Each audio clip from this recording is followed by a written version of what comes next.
I decided to go blonde as I had so many grey hairs, and this seemed to be an easy way to maintain it. The trouble is the colour was different every single time, and while sometimes it did a great job, others it just got darker and darker.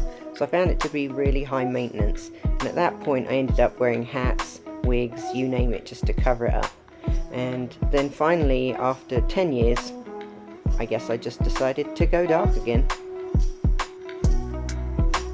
Well, at first the stylist told me no and I'd have to wait till my next appointment, so I did, and when she put a few foils through to lighten up my hair, I thought that was a pre-treat, but in fact she was done. I decided to stop on the way home and get the colour I actually wanted, do it myself, and I was very happy with the result. Over the next several months my hair grew shiny, healthy and long, but somewhat flat honestly, and so I had to take that into my own hands and go and get myself a nice lovely haircut. Shout out to Patrick, my hair guy, who always does exactly what I ask him to. I had fun with this cut, but then Redken decided to discontinue my colour, and the replacement was a good 1 or 2 shades darker.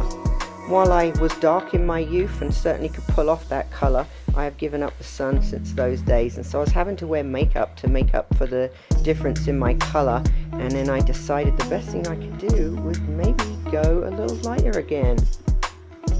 Whilst I probably could have managed this myself, I thought I'd seek out a professional colour correction person, because that way I knew I could tell them I had bleach on the ends and they would be able to work with it accordingly. Well, after $400, 3 hours and a burning scalp, this is what I came out with. This is what it looked like when I dried it, and I had to go back a week later to get the second process done because my scalp was too painful. Well, there I am, $600 into this process, maybe a shade lighter than I was to start with. Once I washed my hair one time, you could see that it was absolutely fried. The ends were so dry I could hardly blow dry them without them shriveling up. There was no way I could have put a flat iron on them, and they were that dull grey-green colour. So the only option I had really was to go see my friend Patrick again.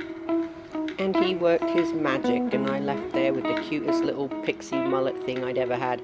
It's been a while since I'd been short, so it took me a little bit of practice to get myself comfortable with this new look, and I ventured out into the Utah world with my whole new mullet vibe, which is quite an escape from what's normal around here.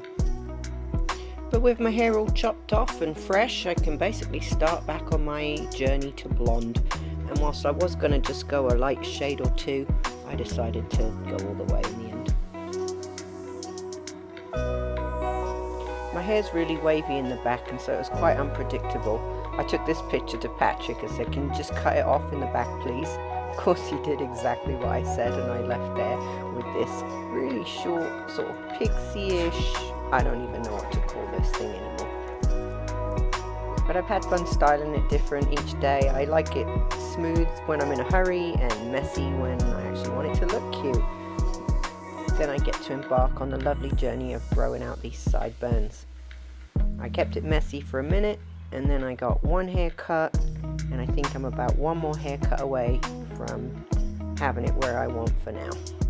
So here we are, 1 year later. Quite a hair journey. What do you think? Are you guys dare to go that short?